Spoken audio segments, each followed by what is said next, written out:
Welcome students. चयन tutorial के इस वीडियो में हम कंप्यूटर सब्जेक्ट का एक टॉपिक पढ़ने वाले हैं जिसका नाम है कंप्यूटर का उपयोग। कई कॉम्पिटिटिव एग्ज़ाम में कंप्यूटर से संबंधित कई प्रकार के प्रश्न भी पूछे जाते हैं और हम इस वीडियो में एक टॉपिक पढ़ने वाले हैं जिसका नाम होगा कंप्यूटर का उपयोग। तो यहाँ पर इसके दो पार्ट बनने वाले हैं। जैसे पहला पार्ट इसका इस वीडियो में आप पढ़ेंगे और दूसरा पार्ट जो है वो दूसरा पार्ट आप फिर नेक्स्ट वीडियो जो आएगा उसमें आप इसको देख सकते हैं। तो सबसे पहले मैं आपको ये बता दूं कि कंप्यूटर का उपयोग के अंतर्गत हम लोग क्या क्या पढ़ेंगे। तो कंप्यूटर के उपयोग में कंप्यूटर का इतिहास यानी कि कंप्यूटर कहाँ से बना, पहले उसका स्वरूप कैसा था, फिर परिवर्तित होकर उसका स्वरूप कैसे हुआ। इसके बाद कंप्यूटर की जनरेशन्स के बारे में पढ़ेंगे कि कंप्यूटर की कौन कौन सी जनरेशन्स आई है, first generation, second generation, third, fourth, fifth generation, और उनमें क्या क्या चीज़ें यूज़ हुई हैं।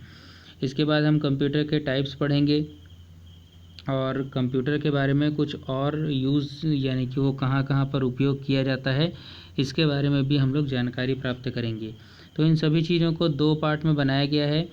इस पार्ट में हम कंप्यूटर का हिस्ट्री यानी कि कंप्यूटर कहाँ से बना और उसके बाद कंप्यूटर की जनरेशन के बारे में पढ़ेंगे और फिर बाकी जो बचेगा वो हम लोग सेकंड पार्ट में देखेंगे। तो आज इस पार्ट में हम लोग सबसे पहले ये देख लेते हैं कि कंप्यूटर की सामान्य जानकारी यानी कि कंप्यूटर कहाँ से बना। तो थोड़ा सा इतिहास भी हमको देखना पड़ेगा। मेन हमने यहाँ पर ऐसे ही क्वेश्चंस को मेन डाला है जो ज़्यादा ज़रूरी हो सकते हैं। मतलब ये है कि कंप्यूटर के इतिहास में भी बहुत सारी चीज़ें हैं, लेकिन ऐसा है कि जो क्वेश्चंस इम्पॉर्टेंट हो सकते हैं उनको हमने मेन डाला है ताकि आप जो क्वेश्चंस हो सकते हैं एग्ज़ाम में पूछने लायक आ सकते हैं वैसे क्वेश्चंस पे ज़्यादा ध्यान दें और साथ में उन चीज़ों को समझने की भी हम लोग कोशिश करेंगे। तो एग्ज़ाम के दृष्टिकोण से जो क्वेश्चन महत्वपूर्ण हो सकते हैं ऐसे क्वेश्चंस को मेन इसमें रखा गया है। और ये भी कोशिश करूँगा मैं साथ में कि क्वेश्चंस आपको मैं क्वेश्चन को ऑब्जेक्टिव फॉर्मेट में बताऊँगा लास्ट में। यहाँ पर पहले तो मैं क्वेश्चन और आंसर के रूप में उसको समझाऊँगा और लास्ट में फिर मैं उसको ऑब्जेक्टिव फॉर्मेट में भी आपको क्वेश्चन आंसर के रूप में सॉल्व कराऊँगा। लेकिन बीच बीच में जो टॉपिक ऐसा लगेगा कि वो ज़रूरी है, समझना ज़रूरी है, उनको भी मैं डिटेल में आपको समझाते जाऊँगा। तो हमारा जो टॉपिक है सबसे पहले हम देखें कि उसका नाम क्या है। तो वो है कंप्यूटर का उपयोग यानी कि कंप्यूटर का उपयोग कहाँ कहाँ एवं किस कार्य के लिए किया जाता है इसकी सामान्य जानकारी हम पढ़ेंगे, जिसका ये पार्ट 1 है। पार्ट 1 पढ़ने के बाद सेकंड वीडियो में पार्ट 2 हमको देखने को मिलेगा। तो चलिए सबसे पहले क्वेश्चन आंसर के फॉर्मेट में इसको हम देखते हैं। तो कंप्यूटर में कार्य करने का सही क्रम क्या होता है। देखिए स्टूडेंट, मैं आपको पहले ही बता चुका हूँ कि अगर आपको किसी चीज़ को बनाना है तो एक चीज़ आप बहुत अच्छे से ध्यान रखिए, कोई क्वेश्चन अगर आपको बनाना है तो उस क्वेश्चन को आपको समझना होगा। क्वेश्चन का मतलब ये है उस टॉपिक को आपको समझना होगा कि वो किस चीज़ के लिए है या वो क्यों यूज़ किया जा रहा है। तो जैसे कि अगर हम लोग किसी भी चीज़ को अच्छे से समझ लेते हैं तो समझने के बाद उस चीज़ को बनाना बहुत ईजी हो जाता है। ठीक है, क्योंकि बहुत सारी ऐसी चीज़ें होती हैं जो कि कंप्यूटर सब्जेक्ट में बीच से निकाल ली जाती हैं, क्योंकि कंप्यूटर में चीज़ें समझने वाली होती हैं और वैसे भी प्रैक्टिकल सब्जेक्ट होने के कारण है तो ये प्रैक्टिकल, भले इससे थ्योरी क्वेश्चंस पूछ लेते हैं लेकिन प्रैक्टिकल है तो उसमें से बहुत सारे क्वेश्चंस बीच बीच से निकल जाते हैं। यहाँ तक कि इसका जो फंडामेंटल का टॉपिक है वहाँ से भी क्वेश्चन जो है समझने वाले होते हैं, तो वो भी आपको ध्यान से समझना होगा जिससे आप उसके क्वेश्चंस को बना सकते हैं। अब देखिए, ये तो एक बहुत ही सरल क्वेश्चन है कि कंप्यूटर में कार्य करने का सही क्रम क्या है। मैक्सिमम लोगों को, अधिकतम लोगों को ये पता होगा कि ये क्रम क्या है। तो पहले इनपुट होता है, फिर प्रोसेस होता है और उसके बाद आउटपुट होता है। तो ये बहुत कॉमन सी चीज़ है, जिनको नहीं पता है वो ध्यान रखिएगा कि कंप्यूटर में किसी भी चीज़ को आप इनपुट के रूप में देंगे। जैसे एग्जांपल के लिए आप ये बोल सकते हैं कि आपने कोई भी नंबर आपको कैलकुलेट करना है तो आपने 2+3 इनपुट किया। उसके बाद कंप्यूटर क्या करेगा, उसकी प्रोसेसिंग करेगा। प्रोसेसिंग का मतलब ये होता है कि वो उस पर प्रोसेस करेगा और 2+3 को वो प्लस करके यानी कि ऐड करके 5 बनाएगा और उसके बाद किसी आउटपुट डिवाइस जैसे कि मॉनिटर या और कोई डिवाइस के द्वारा आपको उसका आउटपुट प्राप्त होगा। तो कंप्यूटर में काम करने का ये 3 प्रोसेस है, पहले इनपुट होता है, उसके बाद प्रोसेस होता है और उसके बाद आउटपुट होता है। चलिए आपको समझाने के लिए मैं एक साधारण सा एग्जांपल लेता हूँ। आप एक कैलकुलेटर को ले सकते हैं। जब आप कैलकुलेटर में 2+3 नंबर इनपुट करते हैं तो वह आप उसके कीपैड से करते हैं। उसके बाद वो नंबर उसके अंदर जाता है जहाँ पर उसकी प्रोसेसिंग होती है और 2+3 5 बनता है, और उसके बाद फिर उसका आउटपुट आपको उसकी स्क्रीन पर प्राप्त हो जाता है। तो यहाँ पर 3 चीज़ें बहुत ज़रूरी हैं। इनपुट करने के लिए एक इनपुट डिवाइस की आवश्यकता होगी, प्रोसेसिंग कंप्यूटर के अंदर होगी, और फिर किसी आउटपुट डिवाइस से आपको उसका आउटपुट जो है वो प्राप्त हो जाएगा। देखिए, क्वेश्चन को घुमा फिरा के भी कई बार पूछ लिया जा सकता है, तो आप ये ध्यान रखिएगा कि आपको चीज़ों को समझना होगा। मैं आपको एक एग्जांपल बताता हूँ। जैसे कि अगर मान लीजिए उसने क्वेश्चन पूछा कि कंप्यूटर में कार्य करने का सही क्रम क्या है, आपने बता दिया इनपुट प्रोसेस आउटपुट।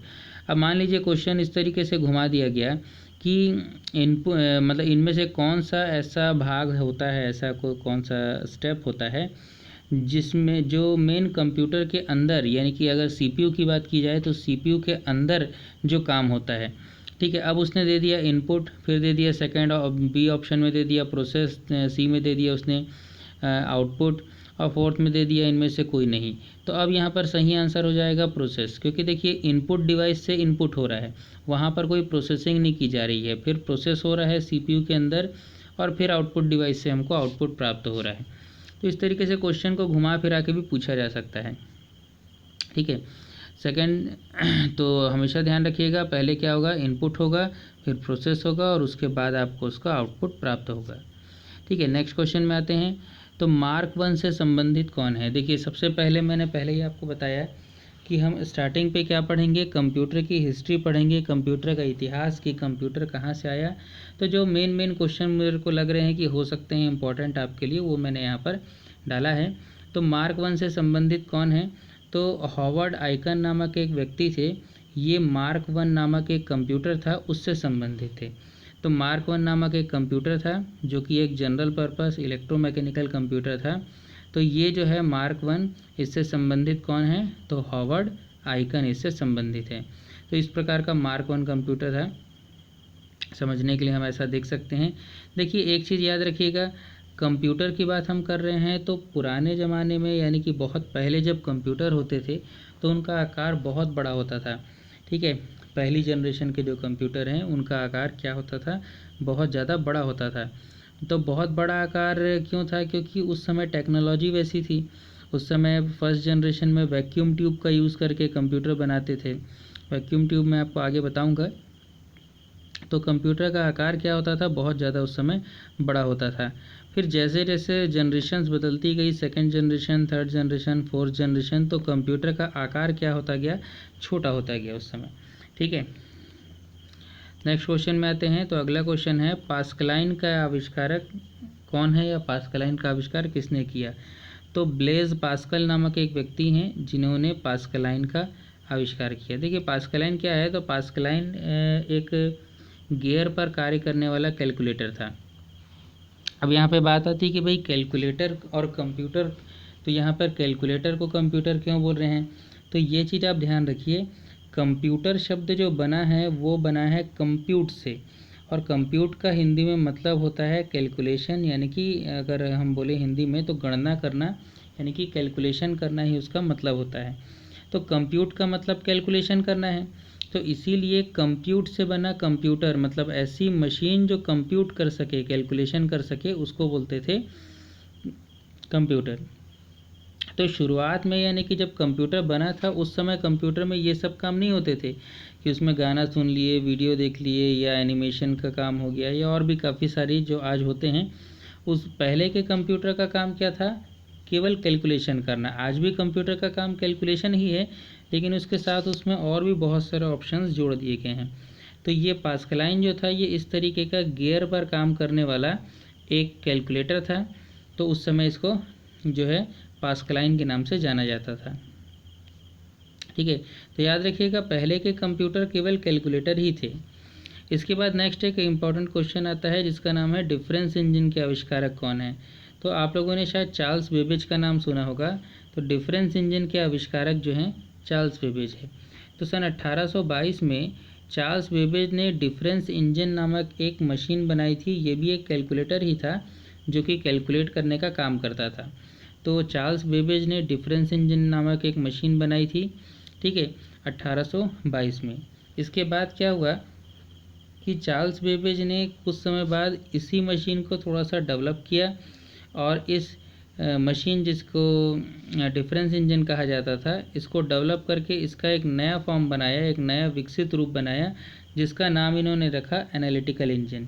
तो ध्यान रखिएगा कि चार्ल्स बेबेज ने क्या किया, डिफरेंस इंजन नामक एक कंप्यूटर मशीन का आविष्कार किया और उसके बाद फिर इन्होंने डिफरेंस इंजन का ही एक विकसित रूप बनाया जिसका नाम रखा गया था एनालिटिकल इंजन, ठीक है। तो ये ध्यान रखिएगा आप लोग कि चार्ल्स बेबेज ने पहले क्या बनाया, डिफरेंस इंजन, और उसके बाद उन्होंने बनाया एनालिटिकल इंजन, ठीक है। अब इतने सारे कंप्यूटर के क्षेत्र में इन्होंने काम किए, तो जब भी फादर ऑफ कंप्यूटर साइंस कहा जाता है तो वहाँ पर नाम आता है चार्ल्स बेबेज का। तो ये भी ध्यान रखिएगा कि फादर ऑफ कंप्यूटर साइंस किसे कहा जाता है, तो चार्ल्स बेबेज को कहा जाता है। क्यों कहा जाता है, तो कंप्यूटर में जो इन्होंने अपना योगदान दिया, उस योगदान के कारण इनको फादर ऑफ कंप्यूटर साइंस कहा जाता है। किन्हें कहा जाता है, चार्ल्स बेबेज को। नेक्स्ट क्वेश्चन में आते हैं। तो अगला क्वेश्चन है, पहली प्रोग्रामर किसे कहा जाता है। अब देखिए प्रोग्राम क्या होता है वो मैं आपको थोड़ा सा एक इंट्रोडक्शन दे देता हूँ।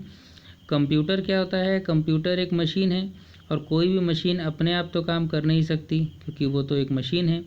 तो इसीलिए जब कोई कंप्यूटर बनाया जाता है या कोई मशीन बनाई जाती है, जैसे आपका मोबाइल फ़ोन है या कोई मशीन है या किसी भी प्रकार का कोई इलेक्ट्रॉनिक डिवाइस है जो ऑटोमेटिक चलता है, तो एक्चुअल में वो ऑटोमेटिक चलता है। तो कैसे, क्योंकि उसके अंदर कोई प्रोग्राम डला होता है। अब प्रोग्राम का मतलब क्या है, देखिए प्रोग्राम का मतलब होता है सेट ऑफ इंस्ट्रक्शंस, यानी कि निर्देशों का समूह। भाई अगर किसी से भी कोई काम कराना हो, आप चाहते हैं कि आपने कोई बटन दबाया तो वो अब पूरा ऑटोमेटिक काम कर दे, तो वो कैसे करेगा, उसके अंदर पहले से ही लाइन से इंस्ट्रक्शन डले हैं। जैसे पहला इंस्ट्रक्शन, फिर दूसरा, फिर तीसरा, फिर चौथा, फिर पांचवा, ऐसे करके स्टार्टिंग से लेके एंड तक इंस्ट्रक्शन डाल दिए जाते हैं। उन्हीं इंस्ट्रक्शंस के समूह को कहा जाता है प्रोग्राम, ठीक है। और ये जो इंस्ट्रक्शंस होते हैं वो क्या होते हैं, एक सीक्वेंस में क्रम में जमे हुए होते हैं। तो इन्हीं इंस्ट्रक्शंस के समूह को कहा जाता है प्रोग्राम। तो याद रखिएगा कि पहली प्रोग्रामर किसे कहा जाता है, तो एडा आगस्टा नामक एक महिला थी जिनको कि पहली प्रोग्रामर कहा जाता है। तो पहली प्रोग्रामर किसे कहा जाता है, एडा आगस्टा को, ठीक है। तो ये आप ध्यान रखिएगा। बाद में इन्हीं के सम्मान में एडा नामक एक प्रोग्रामिंग भाषा का नाम रखा गया, ठीक है, एक प्रोग्रामिंग भाषा जिसका नाम क्या रखा गया, एडा। नेक्स्ट टॉपिक का नेक्स्ट क्वेश्चन यहाँ पर आता है कि कंप्यूटर में एबीसी का पूरा नाम क्या है। तो एबीसी का पूरा नाम देखिए, यहाँ पर एबीसी मतलब ये अल्फ़ाबेट वाला एबीसी नहीं है, ये कंप्यूटर है। तो एबीसी मतलब है एटानस ऑफ बेरी कंप्यूटर। अब ये एटानस ऑफ बेरी कंप्यूटर क्या है, तो इसको बनाने वाले दो व्यक्ति थे, एक थे एटानस ऑफ और एक थे क्लिफोर्ड बेरी। तो दोनों के नाम से मिला करके इसका नाम पड़ गया एटानस ऑफ बेरी कंप्यूटर, जिसको शॉर्ट फॉर्म में एबीसी कहा जाता है। ये इलेक्ट्रॉनिक डिजिटल कैलकुलेटर था। इसके बाद नेक्स्ट टॉपिक आता है, नेक्स्ट क्वेश्चन है हमारे पास, Z1 किस प्रकार का कंप्यूटर है। तो ये एक डिजिटल कंप्यूटर था जिसका नाम था Z1 और इसको बनाने वाले व्यक्ति का नाम था कोनार्ड जूज। तो आप यहाँ याद रख सकते हैं, जूज से आप याद रख सकते हैं Z1, ठीक है। फिर अगला और बहुत ही इंपॉर्टेंट क्वेश्चन है जिसका नाम है, पहला सामान्य उद्देश्य यानी कि जनरल पर्पस कंप्यूटर कौन सा था। तो ये ENIAC है। इसको थोड़ा अच्छे से ध्यान रखिएगा, ये एक महत्वपूर्ण प्रश्न हो सकता है एग्जाम के लिए कि पहला सामान्य उद्देश्य जनरल पर्पस कंप्यूटर कौन सा है, तो वो है ENIAC। ENIAC का पूरा नाम है electronic numeric integrator and computer. तो ENIAC नामक एक कंप्यूटर था जो कि पहला सामान्य उद्देश्य कंप्यूटर माना जाता है। नेक्स्ट क्वेश्चन में देखते हैं कि कंप्यूटर की जो जनरेशन्स है, अब यहाँ पर कुछ क्वेश्चंस ऐसे आ जाएंगे जो कि कंप्यूटर की जनरेशन से संबंधित होंगे।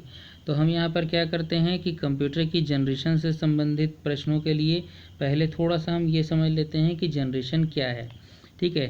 तो थोड़ा सा हम ध्यान देते हैं यहाँ पर कि जनरेशन किसको कहा जा रहा है। तो देखिए क्या होता है, जब किसी क्षेत्र में कोई बहुत बड़ा बदलाव होता है, मतलब पुरानी चीज़ों में परिवर्तन होकर के वहाँ पर नई चीज़ें आ जाती है, तो ऐसा बोलते हैं कि जनरेशन चेंज हो गई है। तो सेम वैसा ही होगा, अब एक कॉमन सी चीज़ हम देखें कि पहले जैसे हमारे पास क्या होता था भाई, मोबाइल फ़ोन की बात करें, ब्लैक एंड वाइट फ़ोन्स होते थे, फिर कलर फ़ोन आ गए, फिर मल्टीमीडिया फ़ोन आ गए, फिर और ऐसे ही फ़ोन चेंज होते गए। तो नई नई जनरेशन बदल जाती है जब कोई बहुत बड़ा बदलाव होता है। तो यहाँ पर कंप्यूटर के क्षेत्र में भी जब कोई बहुत बड़ा बदलाव आएगा तो उसको क्या कहा जाएगा कि वहाँ से उसकी नई जनरेशन स्टार्ट हो गई है। तो यहाँ पर सन जो है मैंने यहाँ पर दिया हुआ है, लेकिन आप एक चीज़ ध्यान रखिएगा, सन पे ज़्यादा ध्यान मत दीजिएगा, क्योंकि अलग अलग जगह पर आपको सन अलग अलग मिलेंगे। कई अलग अलग विचार के अनुसार सन अलग अलग हो सकते हैं। ठीक है, तो सन पे हमको ध्यान नहीं देना है, वो मैंने ऐसे समझने के लिए आपको लिख दिया है। आप मेन ध्यान दीजिए कि जनरेशन में क्या यूज़ हुआ, किसके कारण नई जनरेशन चालू हुई।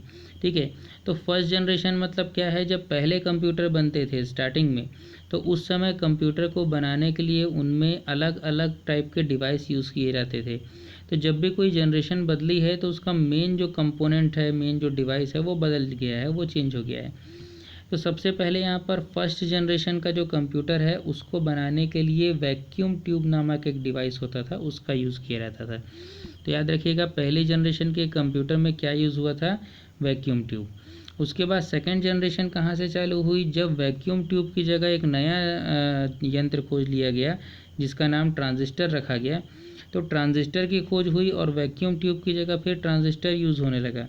तो वहाँ पर फर्स्ट जनरेशन के बाद बोला गया कि अब जो है सेकंड जनरेशन आ गई है, क्योंकि फर्स्ट जनरेशन में वैक्यूम ट्यूब क्या होता था, लगभग आप एक बल्ब की तरह बोल सकते हैं। तो इससे कंप्यूटर बहुत अधिक गर्म होता था और इसको दूर दूर भी लगाते थे, कंप्यूटर का आकार भी काफ़ी बड़ा होता था। तो दूसरी जनरेशन में जब ट्रांजिस्टर आया, तो ट्रांजिस्टर के आने से क्या हो गया कि कंप्यूटर का आकार जो है वो भी थोड़ा सा छोटा हुआ और उसमें हीट भी कम होने लगी। अब थर्ड जनरेशन कहाँ से आई, तो थर्ड जनरेशन में ट्रांजिस्टर जो सेकंड जनरेशन में यूज़ हो रहा था, अब उसको हटा कर के उसकी जगह आईसी यूज़ किए जाने लगा, इंटीग्रेटेड सर्किट यूज़ किया जाने लगा। तो जब आईसी आ गया तो आईसी के आने के बाद फिर वहाँ से थर्ड जनरेशन स्टार्ट हो गई। अब थर्ड जनरेशन कुछ समय तक चली और उसके बाद फिर आईसी की जगह पर प्रोसेसर आ गया, जो कि कंप्यूटर को और अधिक छोटा बना देता है, क्योंकि इसमें काफ़ी सारे सर्किट को एक छोटी सी जगह पर लगाया जा सकता है। तो वहाँ से फिर फोर्थ जनरेशन चालू हो जाती है। लेकिन फोर्थ जनरेशन में प्रोसेसर में जो टेक्नोलॉजी यूज़ होती है उसको हम LSI बोल सकते हैं, लार्ज स्केल इंटीग्रेशन। ठीक है, और उसके बाद फिर क्या हुआ है, जब फिफ्थ जनरेशन आई तो वहाँ पर आ गया ULSI, यानी कि अल्ट्रा लार्ज स्केल इंटीग्रेशन। मतलब रहा प्रोसेसर ही, लेकिन बहुत सारे वायर्स को या बहुत सारे जो सर्किट हैं उनको एक जगह पे, बहुत छोटी सी जगह पे लगाना संभव हो गया। तो इस तरीके से क्या हुआ कि समय समय पर कंप्यूटर के क्षेत्र में बदलाव हुआ है। तो आप ये ध्यान रखिएगा कि फर्स्ट जनरेशन में वैक्यूम ट्यूब यूज़ हो रहा है, सेकंड जनरेशन में ट्रांजिस्टर, थर्ड में आईसी, फोर्थ में प्रोसेसर और फिफ्थ में उसी प्रोसेसर की नई टेक्निक आ रही है। अब चलिए इनसे संबंधित कुछ प्रश्नों को देख लेते हैं। तो कंप्यूटर की पहली जनरेशन में क्या उपयोग हुआ था, तो कॉमन सी चीज़ है कि यहाँ पर आपका जवाब होना चाहिए वैक्यूम ट्यूब। वैक्यूम ट्यूब देखिए कुछ इस तरीके का डिवाइस होता था, लेकिन इसको लगाने से क्या होता था कि कंप्यूटर में हीटिंग बहुत होती थी। जैसे आपने बल्ब देखा होगा, बल्ब से कोई चीज़ गर्म हो जाती है तो वैसे इससे भी हीट होता था। अब कॉमन सी चीज़ें, हीट होगा तो उसको ठंडा करने के लिए कूलिंग करना पड़ेगा, तो इनके लिए जो है एयर कूलिंग की बहुत ज़्यादा आवश्यकता पड़ती थी। इसके बाद आता है कंप्यूटर की दूसरी जनरेशन में क्या उपयोग हुआ। तो कंप्यूटर की दूसरी जनरेशन में जो है वो यूज़ हुआ ट्रांजिस्टर। ट्रांजिस्टर में एक चीज़ और आप पढ़ लीजिए कि ट्रांजिस्टर के आविष्कारक कौन थे। तो ट्रांजिस्टर के आविष्कारक का नाम था विलियम शॉकले। ठीक है, ये चीज़ आप ध्यान रखिएगा कि ट्रांजिस्टर के आविष्कारक का नाम क्या था, विलियम शॉकले। इस तरीके से ट्रांजिस्टर होता था। अब नेक्स्ट क्वेश्चन में हम लोग आते हैं, तो कंप्यूटर की तीसरी जनरेशन में क्या यूज़ किया गया, तो वहाँ पर आईसी यूज़ किया गया, जिसका पूरा नाम है इंटीग्रेटेड सर्किट। देखिए सर्किट मतलब क्या होता है, एक तरीके से आप समझ सकते हैं वायर्स का ग्रुप, और इंटीग्रेटेड मतलब होता है एकत्रित करना या इकट्ठा करना। तो जब बहुत सारे वायर्स के ग्रुप को एक जगह पे इकट्ठा कर दिया जाता है छोटी सी जगह पे, तो उसको हम इंटीग्रेटेड सर्किट बोल सकते हैं। तो आईसी के आविष्कारक अगर पूछता है तो वो भी मैं आपको बता देता हूँ, जैक किल्बी नामक एक व्यक्ति थे, तो इन्होंने आविष्कार किया था किसका, आईसी का। नेक्स्ट क्वेश्चन में आते हैं, वही है या इसी का आविष्कारक कौन है, तो जैक किल्बी। ठीक है। अगले क्वेश्चन में देखते हैं, तो कंप्यूटर की चौथी जनरेशन में कौन सी तकनीक का उपयोग किया गया। तो जब कंप्यूटर की चौथी जनरेशन आ गई तो वहाँ पर प्रोसेसर यूज़ होने लगा। मैंने पहले ही आपको बताया प्रोसेसर क्या होगा, तो ये बहुत सारे सर्किट को एक जगह पे लगा दिया गया और इससे कंप्यूटर का आकार काफ़ी छोटा हो गया, जिससे कि हमारे जो नॉर्मल कंप्यूटर होते हैं आजकल, डेस्कटॉप और ये सब कंप्यूटर, वो सब बनना इससे चालू हो गए। ठीक है, तो प्रोसेसर का आकार बहुत ही छोटा होता था और बहुत सारे सर्किट को एक छोटी सी जगह पर लगाया जा सकता था। नेक्स्ट क्वेश्चन में आते हैं, कंप्यूटर की पाँचवीं जनरेशन में प्रोसेसर की कौन सी तकनीक यूज़ की गई। अब देखिए, चौथी जनरेशन में भी प्रोसेसर है और पाँचवें में भी प्रोसेसर बदला नहीं है, बस उसकी तकनीक नहीं आ गई है, टेक्नोलॉजी नहीं आ गई है। तो यहाँ पर ULSI यानी कि अल्ट्रा लार्ज स्केल इंटीग्रेशन, बहुत ज़्यादा मात्रा में सर्किट को एक छोटी सी जगह पे लगाना संभव हो गया है, जिससे कंप्यूटर का आकार और छोटा हो गया है। अब आप देख सकते हैं कि आजकल जो डेस्कटॉप कंप्यूटर आते हैं, लैपटॉप कंप्यूटर आते हैं, या पाम टॉप मतलब हम टैबलेट जिसको बोलते हैं, यहाँ तक कि आपके मोबाइल फ़ोन में भी प्रोसेसर यूज़ होता है और वह सभी वो प्रोसेसर का आकार इतना छोटा होता है कि आप अपने मोबाइल फ़ोन जैसे छोटे से डिवाइस में भी कंप्यूटर के बहुत सारे काम उसी पे हम लोग यूज़ कर सकते हैं या कर सकते हैं। ठीक है, अब बात आती है कि पहला प्रोसेसर कौन सा था। तो पहला प्रोसेसर इंटेल 4004 था और नाम से ही पता चल रहा है कि इसको बनाने वाली कंपनी का नाम था इंटेल। ये 4 या 8 बिट का प्रोसेसर उस समय था। ठीक है, बिट का मतलब क्या है, तो बिट मतलब देखिए ये होता है, कंप्यूटर एक ही भाषा समझता है, 1 और 0, और ये जो 1 और 0 है इसी को कहा जाता है बिट, यानी कि 1 भी एक बिट है और 0 भी जो है एक बिट है। ठीक है, तो 1 0 ये सब बिट है और कंप्यूटर की सबसे छोटी इकाई भी होती है बिट। प्रथम माइक्रो कंप्यूटर कौन सा था जो मिट्स कंपनी के द्वारा बनाया गया था। तो एक मिट्स नामक कंपनी थी, ठीक है, micro instrument and telemetry system करके। तो इस कंपनी ने क्या किया था, पहला जो माइक्रो कंप्यूटर बनाया था, इस कंपनी के द्वारा बनाया गया पहला माइक्रो कंप्यूटर, उसका नाम था अल्टेयर 8800। तो यहाँ ध्यान रखिएगा कि पहला प्रोसेसर इंटेल 4004 है और मिट्स कंपनी के द्वारा बनाया गया पहला माइक्रो कंप्यूटर की बात करें तो वो है अल्टेयर 8800, जो कि इस तरीके का दिखाई देता था। लगभग आजकल हमारे जो डेस्कटॉप कंप्यूटर हैं उसी के जैसा ही था ये। नेक्स्ट क्वेश्चन में आते हैं। तो अब देखिए, यहाँ पर हमने क्वेश्चंस काफ़ी सारे देखे कि क्वेश्चन कैसे बनते हैं और मतलब क्वेश्चन किस टाइप के पूछे जा सकते हैं। ये पार्ट 1 है इसका। पार्ट 2 में हम लोग फिर टाइप्स, कंप्यूटर के जो टाइप्स हैं वो देखेंगे और उसका कहाँ कहाँ यूज़ होता है वो भी देखेंगे। ठीक है, अब हम एक काम करते हैं, हमने जितनी चीज़ें पढ़ा है उनसे संबंधित हम कुछ ऑब्जेक्टिव क्वेश्चन सॉल्व कर लेते हैं। इससे क्या होगा, तो इससे एग्ज़ाम में क्वेश्चन का फॉर्मेट किस तरीके का हो सकता है ये आपको पता चल जाता है। ठीक है, तो देखिए, कंप्यूटर में कार्य करने का सही क्रम क्या है, तो ये होगा इनपुट, प्रोसेस और आउटपुट। दूसरा क्वेश्चन आता है, कंप्यूटर जो मार्क 1 है तो मार्क 1 से कौन संबंधित है, तो हार्वर्ड आइकन जो है वो मार्क 1 से संबंधित है। इसके बाद पास्कलाइन का आविष्कार किसने किया, तो ब्लेज पास्कल नामक व्यक्ति जो हैं उन्होंने आविष्कार किया था पास्कलाइन का। अगला क्वेश्चन, डिफरेंस इंजन के आविष्कारक कौन हैं, तो डिफरेंस इंजन के आविष्कारक कौन होंगे, चार्ल्स बेबेज की, Harvard icon, William Smith, William Shockley. तो चार्ल्स बेबेज, इन्होंने पहले क्या बनाया था, डिफरेंस इंजन, और उसके बाद उसी का विकसित रूप बनाया था एनालिटिकल इंजन। तो देखिए, अगला क्वेश्चन इसी से ही संबंधित है कि डिफरेंस इंजन का विकसित रूप क्या था, तो ये था एनालिटिकल इंजन। नेक्स्ट क्वेश्चन आता है, फादर ऑफ कंप्यूटर साइंस किसे कहा जाता है, तो ये भी आप बता सकते हैं, चार्ल्स बेबेज को फादर ऑफ कंप्यूटर साइंस कहा जाता है। पहली प्रोग्रामर किसे कहा जाता है, तो पहली प्रोग्रामर कौन है, एडा अगस्टा। बाद में इन्हीं के नाम पे एडा नामक एक प्रोग्रामिंग लैंग्वेज का नाम भी रखा गया था। कंप्यूटर में ABC का पूरा नाम क्या है, तो इसका पूरा नाम है एटाना ऑफ बेरी कंप्यूटर। Z1 किस प्रकार का कंप्यूटर था, तो Z1 एक डिजिटल कंप्यूटर था। पहला सामान्य उद्देश्य यानी कि जनरल पर्पस कंप्यूटर कौन सा था, तो ये था ENIAC। इसको ध्यान रखिएगा अच्छे से। ठीक है, ENIAC पहला सामान्य उद्देशीय जनरल पर्पस कंप्यूटर था।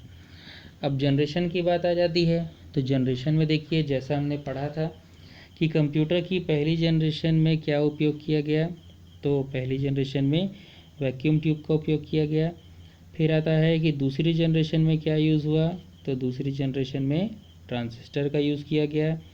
फिर वहीं तीसरी जनरेशन में क्या यूज़ हुआ, तो तीसरी जनरेशन में IC यानी कि इंटीग्रेटेड सर्किट का यूज़ हुआ। ठीक है, बनाने वाले का नाम क्या था, ट्रांजिस्टर को किसने बनाया था, तो ट्रांजिस्टर को बनाया था विलियम शॉकले ने, और IC को बनाने वाले व्यक्ति का नाम था जैक किल्बी। नेक्स्ट क्वेश्चन आता है कंप्यूटर की चौथी जनरेशन में कौन सी तकनीक का उपयोग किया गया, तो यहाँ पर प्रोसेसर आ गया। ठीक है, जैसे जैसे तकनीक विकसित होती गई वैसे ही अधिक से अधिक सर्किट को एक जगह पर लगाना संभव होता गया। छोटी सी जगह पर ज़्यादा सर्किट लगाने से क्या होता है, तो उससे अधिक से अधिक चीज़ें यूज़ हो सकती हैं एक छोटी सी जगह पर, जिससे कि कंप्यूटर का आकार काफ़ी छोटा हो जाता है। कंप्यूटर की पाँचवीं जनरेशन में कौन सी तकनीक यूज़ की गई, तो ये है ULSI यानी कि अल्ट्रा लार्ज स्केल इंटीग्रेशन। फिर पहला प्रोसेसर कौन सा था, तो इंटेल 4004 जो है वो पहला प्रोसेसर था जो इंटेल कंपनी के द्वारा बनाया गया था। और इनमें से सबसे पहला माइक्रो कंप्यूटर कौन सा था, जो मिट्स कंपनी के द्वारा बनाया गया था, तो ये था अल्टेयर 8800। तो ये पहला माइक्रो कंप्यूटर था जो कि किसके द्वारा बनाया गया था, मिट्स कंपनी के द्वारा। तो याद रखिएगा, पहला प्रोसेसर पूछेगा तो इंटेल 4004, और पहला माइक्रो कंप्यूटर पूछेगा तो अल्टेयर 8800। ठीक है, तो यहाँ पर हमने क्या देखा कि कंप्यूटर के उपयोग का पार्ट 1 देखा। पार्ट 2 में मैंने पहले ही आपको बता दिया है कि अगले वीडियो में इसका पार्ट 2 आएगा। तो उस पार्ट 2 में आपको कंप्यूटर के टाइप्स मिलेंगे कि कंप्यूटर के प्रकार कौन कौन से हैं, उनसे संबंधित प्रश्न कैसे बनते हैं, और उसी के साथ में कंप्यूटर का यूज़ कहाँ कहाँ पर और किया जा सकता है। ठीक है, तो ध्यान रखिएगा स्टूडेंट्स, अगर आप इसी प्रकार के और वीडियोस भी देखना चाहते हैं जो कि कंप्यूटर से रिलेटेड भी रहेंगे, जैसे मल्टीमीडिया, इंटरनेट, कंप्यूटर के यूजेस तो हैं ही, इसके अलावा गूगल क्रोम, अल्टा विस्टा की जानकारी, या फिर और भी ऐसे वीडियोस, या किसी अदर सब्जेक्ट जैसे कि जियोग्राफी, इकोनॉमिक्स या छत्तीसगढ़ इतिहास, ठीक है, इनके अगर आप क्वेश्चन वीडियोस देखना चाहते हैं तो वो भी आपको चैन ट्यूटोरियल के यूट्यूब चैनल्स पर मिल जाएगा। तो उसके लिए आप इस चैनल को, अगर आपको ऐसे ही वीडियोस और भी देखने हैं तो आप इस चैनल को सब्सक्राइब कर सकते हैं, यूट्यूब का जो चैन ट्यूटोरियल का चैनल है। और अगर आपको नोटिफिकेशन इसका चाहिए तो आप बेल आइकन भी प्रेस कर सकते हैं। ठीक है, तो नेक्स्ट वीडियो में आपको और चीज़ें इसमें मिलेंगी। हाँ, एक चीज़ और आप ध्यान रखिएगा अच्छे से कि अगर आप इसी प्रकार के और जानकारी लेना चाहते हैं तो आप प्ले स्टोर से चैन ट्यूटोरियल का मोबाइल ऐप भी डाउनलोड कर सकते हैं। तो चैन ट्यूटोरियल बिलासपुर आप सर्च कर सकते हैं प्ले स्टोर पे, और इसका मोबाइल ऐप है जहाँ पे आपको ये सभी वीडियोस भी मिल जाएंगे, और उनके साथ साथ अगर आप PDF फॉर्मेट में इनको पढ़ना चाहें क्वेश्चंस को, और भी काफ़ी सारे सब्जेक्ट्स के आपको क्वेश्चंस मिल जाएंगे, तो वहाँ पे आप PDF फॉर्मेट में नोट्स डाउनलोड कर सकते हैं, उनको भी पढ़ सकते हैं। और ऑनलाइन टेस्ट की फैसिलिटी भी वहाँ पर है ऐप में, तो वो भी आप खेल सकते हैं टेस्ट। ठीक है, तो नेक्स्ट वीडियो में हम लोग इसका जो है सेकंड पार्ट पढ़ने वाले हैं कंप्यूटर के उपयोग का। Thank you.